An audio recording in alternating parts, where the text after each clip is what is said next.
Today we're going to be showing you how to clean out a carburetor on a small engine. This is off of a Poland PL3314 chainsaw. So if you're wondering how to remove this, I'll put a little caption in the top right hand corner of the screen. And I do have a video up on how to remove and replace this carburetor. This is a carburetor. This is actually a brand new carburetor, so it works fine. It's made by a company called HIPA.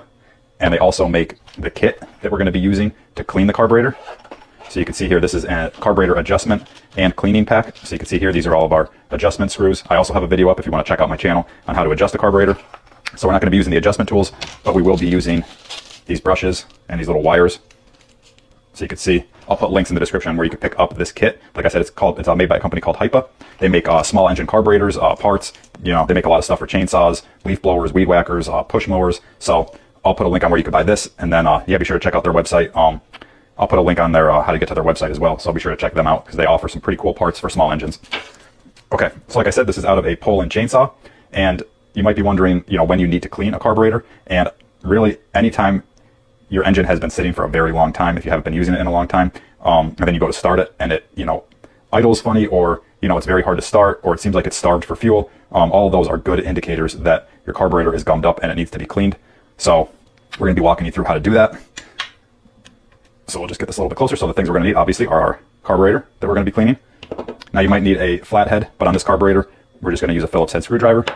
You're going to want a pair of safety glasses. I like the ones that are foam lined, so you can put them on because when you're spraying this carb cleaner, you know, the carb cleaner kind of goes everywhere. So it's good to have glasses on just to, you know, prevent that from getting in your eyes. You can wear a pair of gloves if you like. I'm not going to in this video, but, you know, a pair of gloves is always a good idea. So yeah, we'll get right into it. Oh, and then you'll also need an oil catch pan. So I'll also put links on where you can pick up everything that, you know, I'm using here. As far as carb cleaner goes, I like using this gum out. So yeah, we'll dive right into it. And then just, you know, a paper towel or something to set the parts off to the side. So what I always recommend people do before they start taking this apart, or when they start taking it apart, is to just take pictures of it. All carbs are a little bit different, and if you're not working on this exact one, then, you know, putting them back together if it's your first time can be a little tricky. So I recommend just always, you know, taking pictures, and that way you'll know which way it goes back together. So the first thing we're going to do is we're going to remove this cover, which houses our diaphragm. So another thing that could go wrong if your engine is, you know, rough idling or won't start, the diaphragm could be bad. So we'll show you what that looks like. There's a diaphragm here and here. And it kind of just looks like on this side, it kind of just looks like a gasket. And on this side, it, you know, looks a little bit different. So we'll show you each one. So we're just going to remove these 4 screws.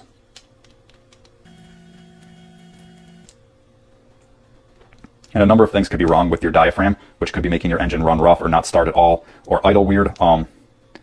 You know, if it's idling funny and when you go to adjust your idle screw, if that's not really working, it might be a problem with the diaphragm, or it could be a dirty carb.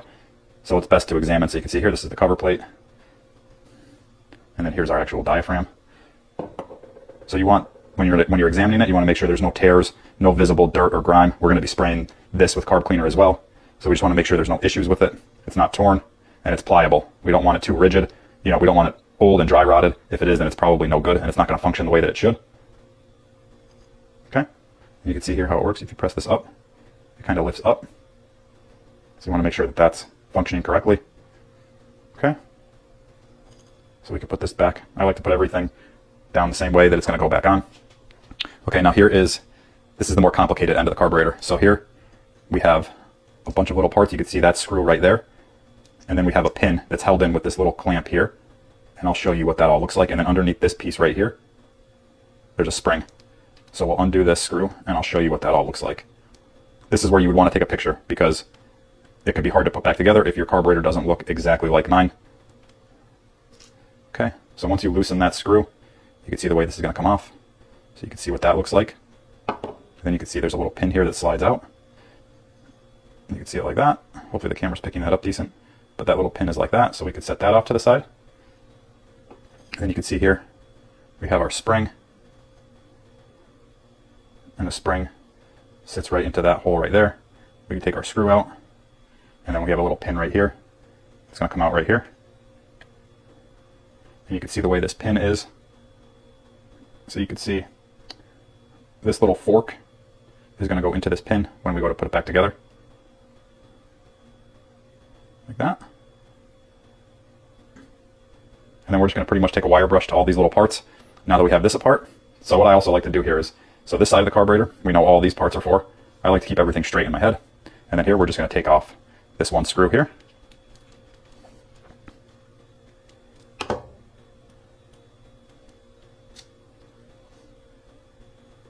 remove this. And then here's our other diaphragm. See, like that.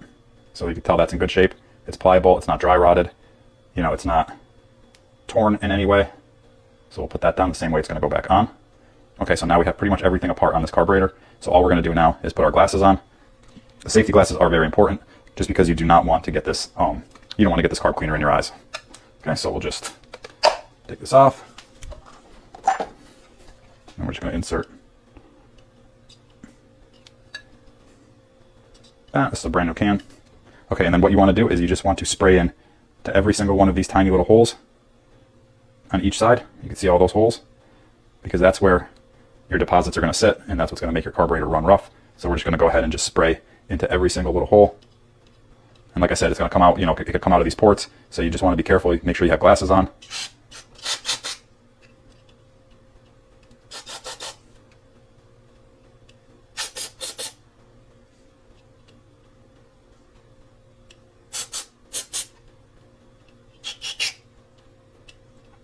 And you could be pretty liberal with it, you know. You want to make sure if you're going to do it, you're doing it right, and you're getting it fully clean.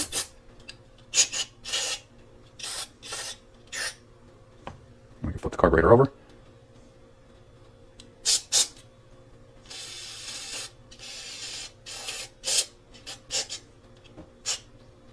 Okay, so now that we have, and you could even let this carburetor soak in the fluid. If you want, you could, you know, fill up a little, you know, bowl or whatever with carb cleaner and let it sit in there. And then you could open up this. The goal is to get any deposits that are in there out. You can see that one just sprayed me in the arm.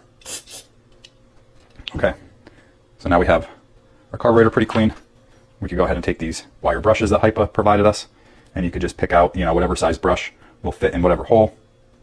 And yeah, you can kind of just go to town on everything. Make sure everything's clean.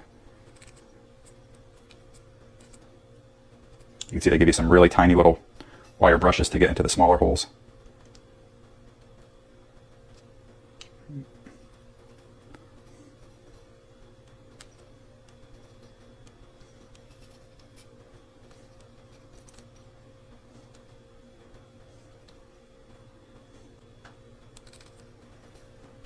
And then you could go ahead and just take some more cleaner.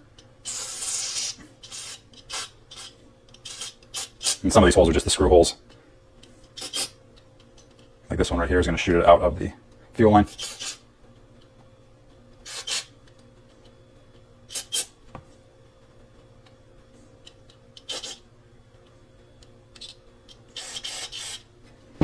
Okay, so now we can set that off to the side. And then we can go ahead and take a wire brush, or you could just take some of this extra cleaner and just kind of soak this up onto the diaphragms. Make sure your diaphragms are nice and clean. Make sure, you know, here's a little gasket. You can make sure that's nice and clean. Just kind of examine it. You can spray it with some cleaner.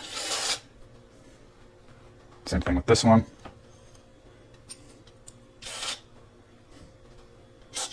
And then this diaphragm, you want to make sure that, you know, you're getting underneath that. Okay, and then you can even clean up these little parts here with the wire brush they give you. Our little pin here. Kind of soak some of this up. Just clean up these pieces. Okay, so now we could go ahead and put everything back together. So the one thing I want to show you is how this piece goes back together with the pins and all that on all this stuff, because this is probably the most complicated part of putting it all back together. So the first thing we're going to do is take this piece, and you can see that dimple right there, how it's rounded right there. So that's what the spring sits into. The spring sits into this rounded piece, like that. Sometimes it'll just stay in there, but other times it won't. So what we're going to want to do is put the spring in there and kind of set it in there like that, just so it's sitting up. And then we could assemble the rest of it. So like I said, this little dimpled end will go down into the spring, and then we could go ahead and put our bar in. And then you can see the way the pin is. The pin's going to go right into this forked end like that. And then you're just going to want to kind of set the pin in and have it sit on the spring like so. And then you can take your screw, put that in while you're holding it all down and together, and then you can go ahead and tighten your screw, and that should The screw holds that bar down into place and keeps everything in place. So you can see everything is in place. We can tighten this down the rest of the way. Okay.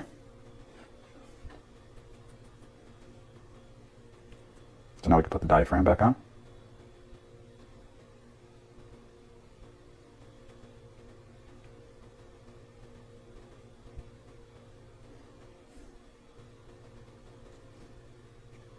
And you want to make sure you get the diaphragm lined up so that you can see the holes so that the screws go in without puncturing the diaphragm.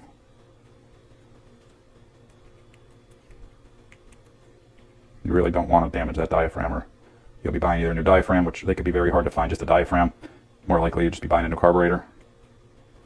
And like I said, I have videos on how to replace the carburetor in this chainsaw. Like I said, it's a Poland PL 3314 chainsaw. So I show you how to take out the carburetor, disconnect everything, and reinstall it. And then I also have separate videos on how to adjust the carburetor. So if you're curious on that. Okay, so there's that. Then we can flip this over. And we can put our other gasket on. Or our other diaphragm. Goes on just like that. Then we can set this piece on top. Like I said, just take pictures before you take everything apart so you know the orientation, which way it goes back together.